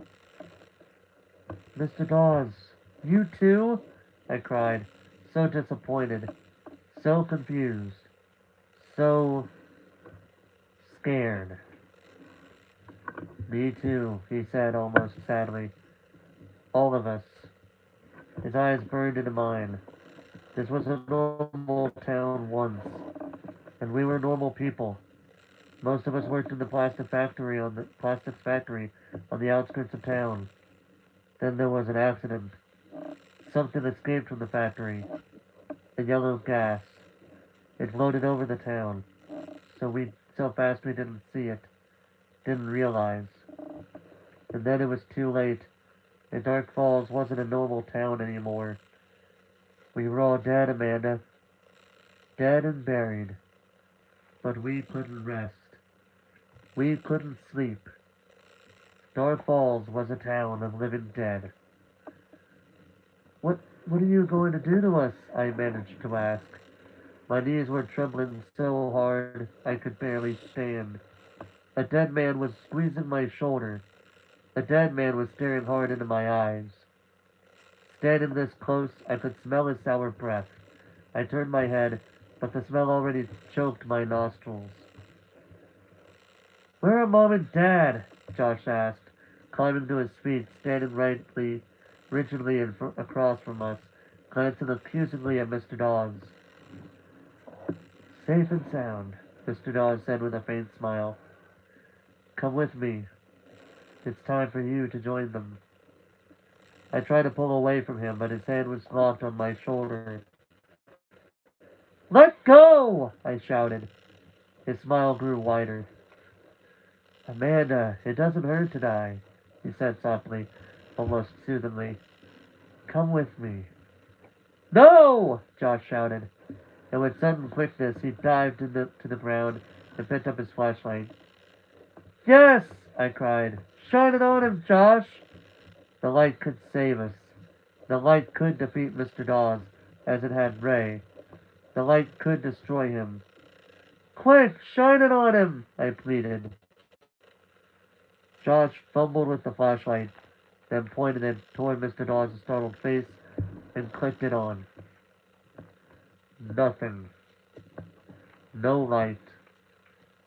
It's broken, Josh said. I guess when it hit the gravestone. My heart pounding, I looked back at Mr. Dawes. The smile on his face was a smile of victory. I don't know why I was trying to grab for something on my table when my tea is right here on my lap. Hmm.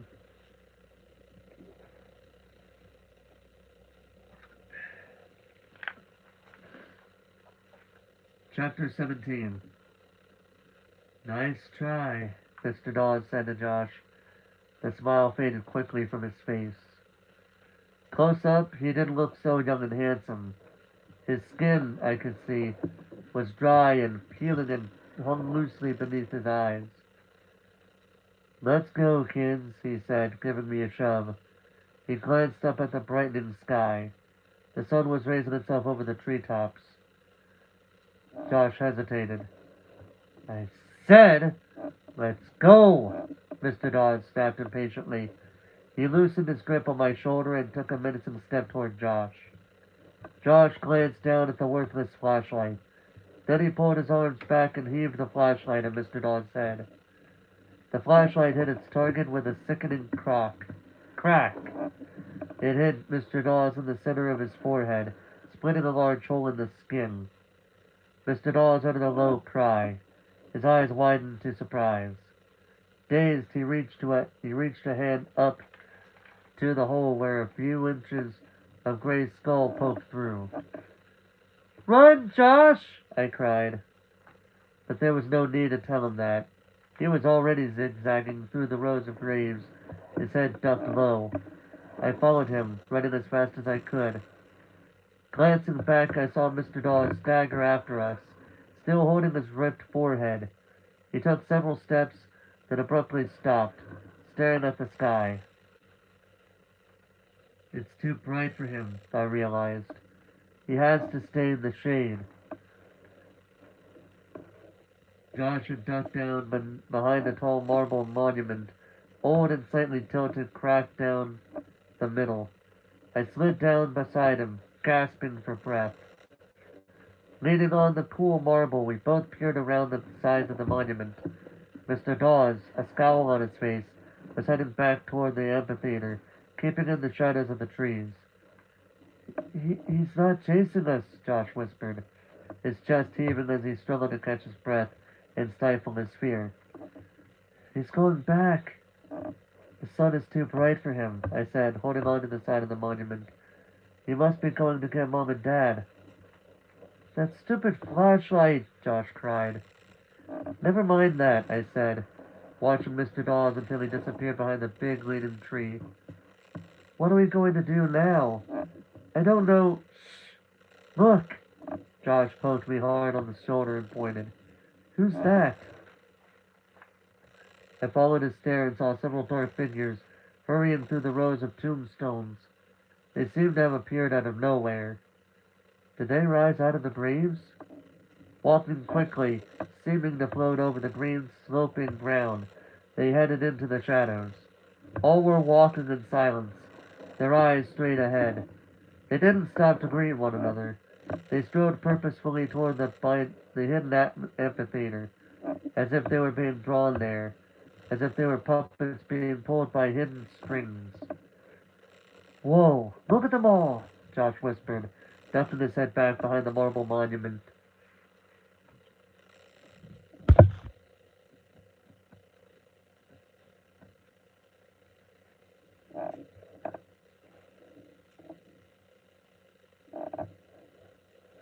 The dark moving forms made all the shadows ripple. It looked as if the trees, the gravestones, the entire cemetery had come to life, had started toward the hidden sets of the amphitheater.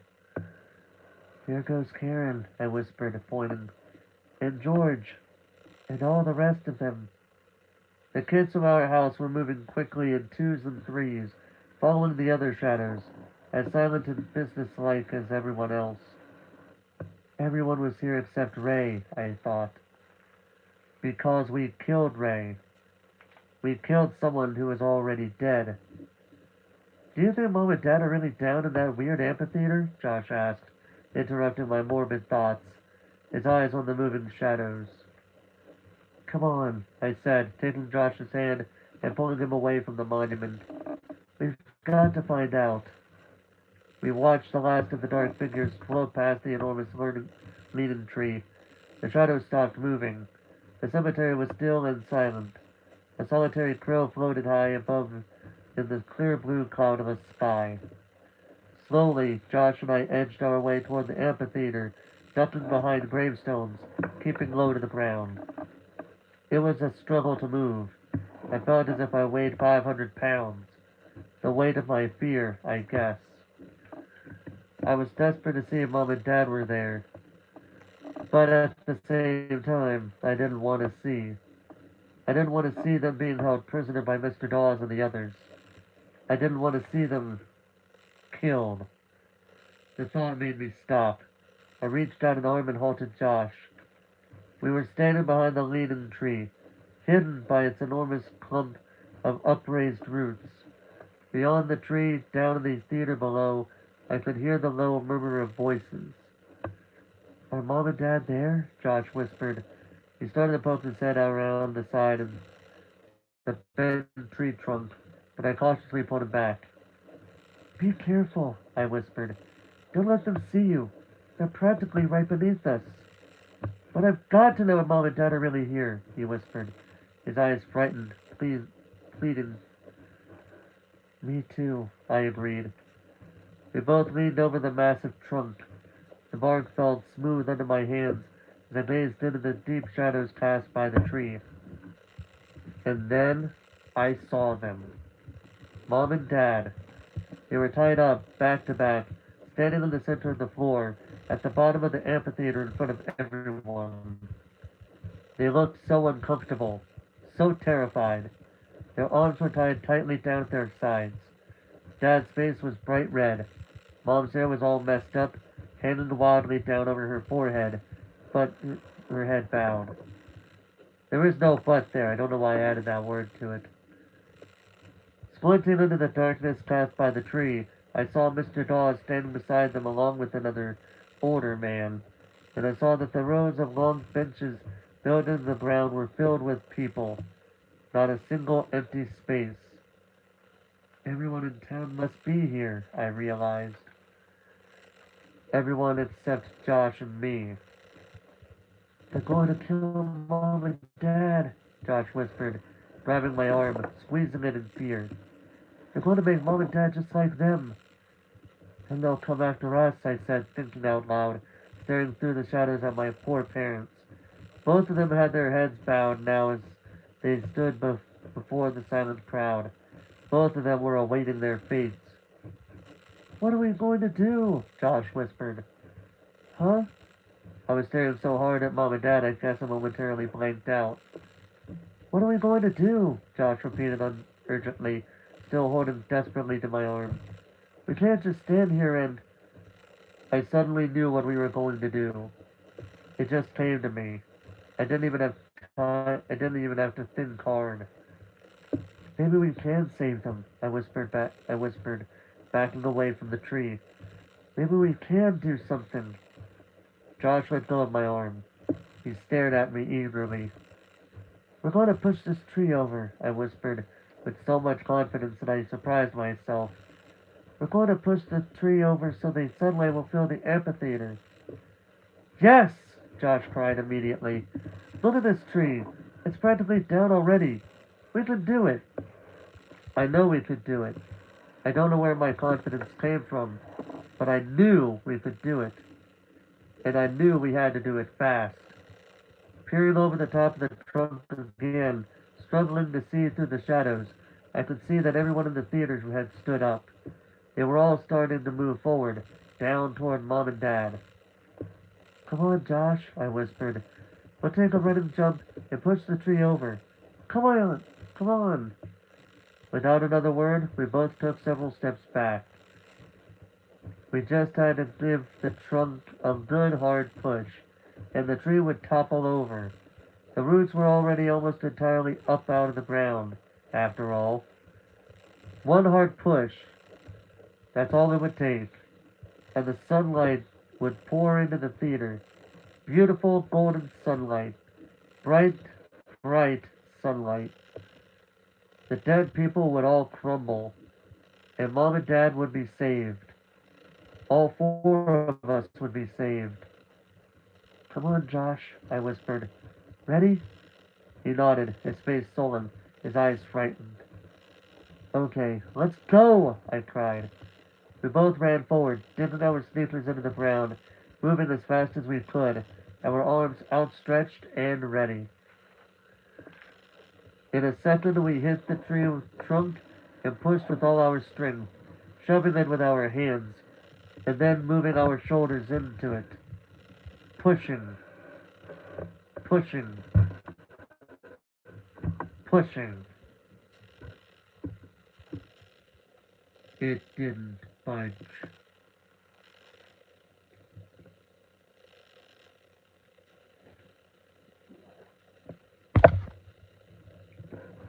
Before we read this next part, I'm going to do something real quick. I'm going to put my bookmark there so I don't lose that spot.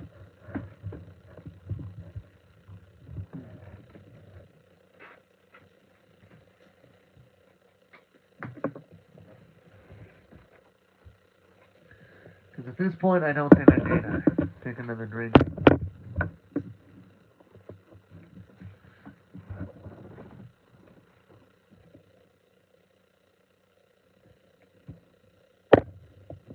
Man, I need to stop bulking my camera stand. Just give me one very, very quick second here.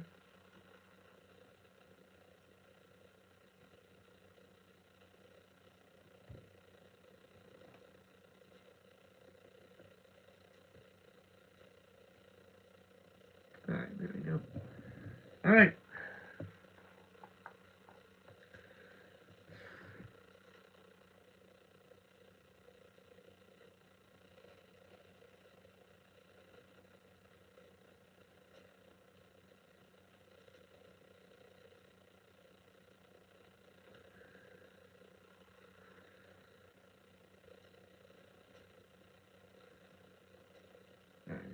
There we go. Right. Final chapter. Chapter 18. Push! I cried. Push it again! Josh let out an exasperated, defeated sigh. I can't, Amanda. I can't move it.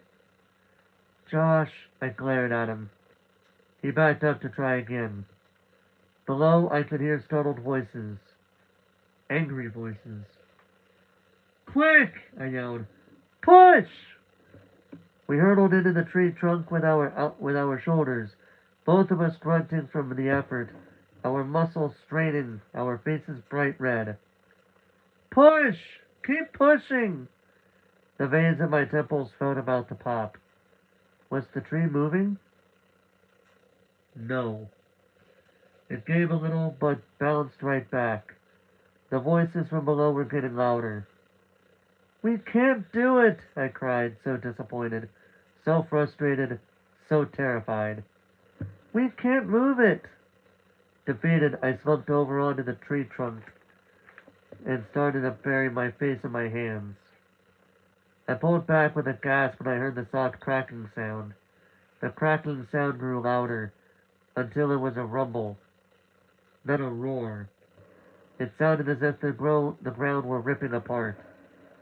The old tree fell quickly. It didn't have far to fall, but it did with a thundering crash that seemed to shake the ground. I grabbed Josh and we both stood in amazement and disbelief as bright sunlight poured into the amphitheater. The cries went up instantly. Horrified cries. Angry cries. Frantic cries.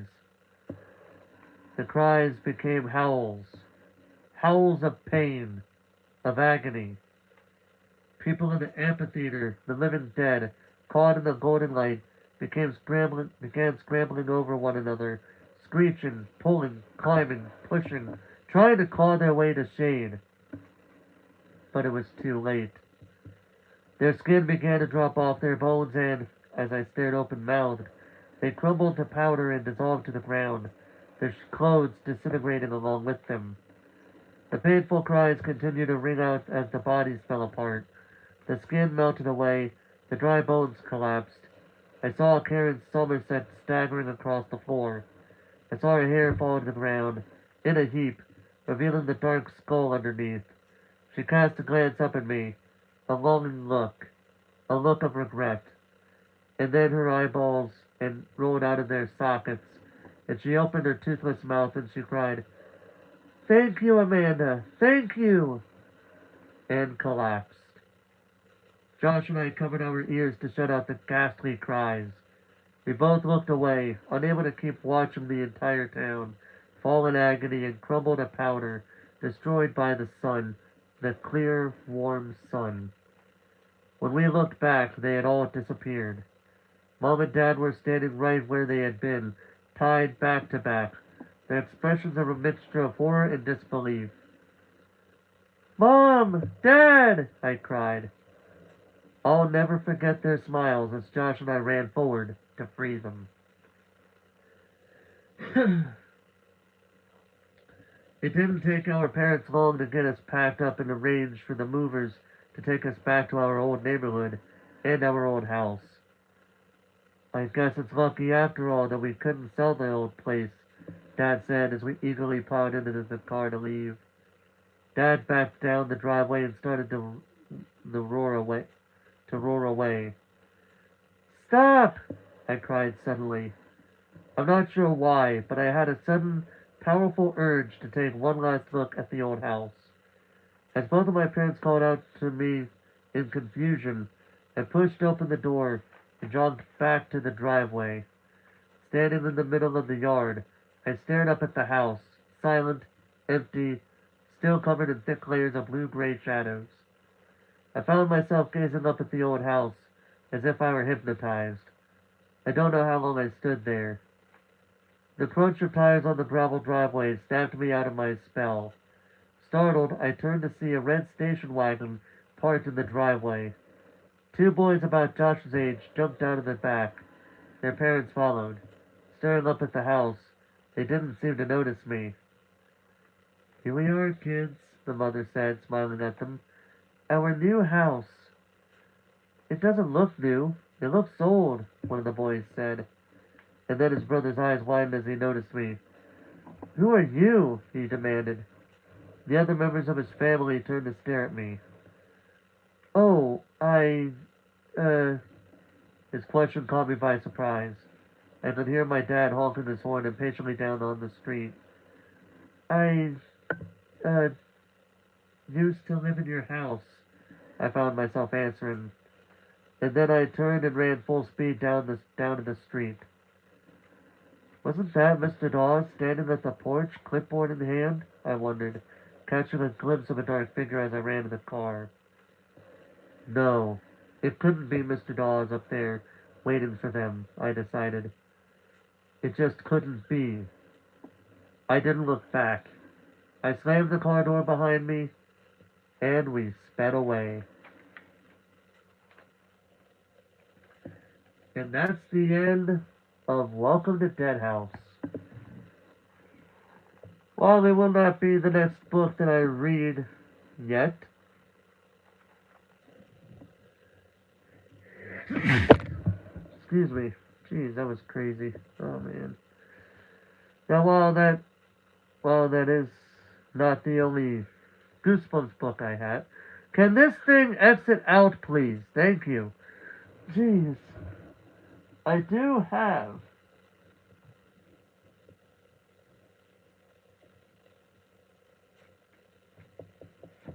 I do have the second book now.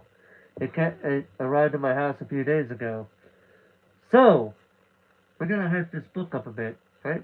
On the next Goosebumps, Dr. Brewer's doing a little plant testing in his basement. Nothing to worry about. Harmless, really. But Margaret and Casey Brewer are worried about their father, especially when they meet some of the plants he is growing down there. Then they notice that their father is developing plant-like tendencies. In fact, he is becoming distinctly weedy and seedy. Is it just part of their father's harmless experiment? Or has the basement turned into another little shop of horrors? Find out. We will find out whenever I read the next Goosebumps book. But now that I've read it, I'll be reading this book, Star Trek: The Motion Picture. I know some people are going to be, well, wait a minute, you don't, well, now some people are going to be thinking, well, I don't know much about Star Trek. Well, here's something I was thinking about doing next year. You know how I was doing that celebration for Law and Order before, well, NBC tried to, NBC Universal went after it, even though I did give them the argument, and it is very true when you look at it, that, I gave them the argument that since I am technically talking in between certain parts of the episodes, I am technically, I think that'd be commentary under fair use, since I am talking about things involving the episode from my perspective. But, yeah, so we'll watch that whenever I watch it. But anyway, I'm gonna go ahead and raid somebody. I'm gonna find someone that has a redirect here. I find it funny how how WWE has a redirect. Like, apparently they want people to watch their stuff. It's kind of funny to me. But anyway,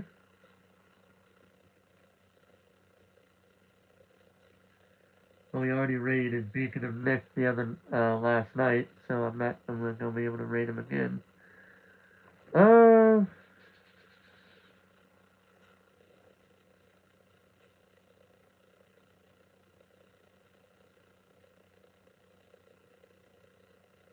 Hmm. There are a few choices that I can make here, actually. Hmm. There's even... I could even redirect to America's Funniest Home Videos. Ah, that's funny. Let's see. I think I shall raid Frosty Lemon, who is doing a shiny... It looks like he's doing a shiny Living Dex challenge. So, I'm gonna raid him. I will put in the chat the raid hashtag, so that way everybody knows what it is when we go over there. Also, I should make sure that, I got that redirect saved, because I noticed I forgot to do that the one time, and I don't want to forget about it again. So, go over here.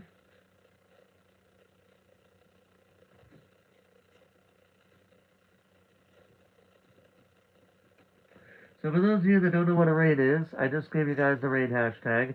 We go to the streamer's stream, well, of course, the content creator's stream. You put the hashtag in there. Don't do it more than once because that's going to be considered spamming. But yeah, so don't do it more than once. Just do that. And if you like what you watch, if you decide to join in on the raid, be sure to like and subscribe to the channel that I'll be raiding. But with that being said, ladies and gentlemen, that is going to do it for me here tonight. Thank you guys so much for watching. Thank you guys so much for watching this reading stream. Hope you guys enjoyed. And like always, with this book and all the other books that I'll be reading, I'll be doing a full audiobook kind of thing with it. Depending on how long it takes me to get done with the next book, the current book I'm doing an audiobook on, called Her Perfect Family by Teresa Driscoll, which I've done a reading live stream on, but I'm doing it in case people like to hear just audiobook talk and not me talking in between certain points of me reading the story. Alright, so, with that being said, hope you guys have a good rest of your night, and until next time, ladies and gentlemen, this is Forrest Walpole,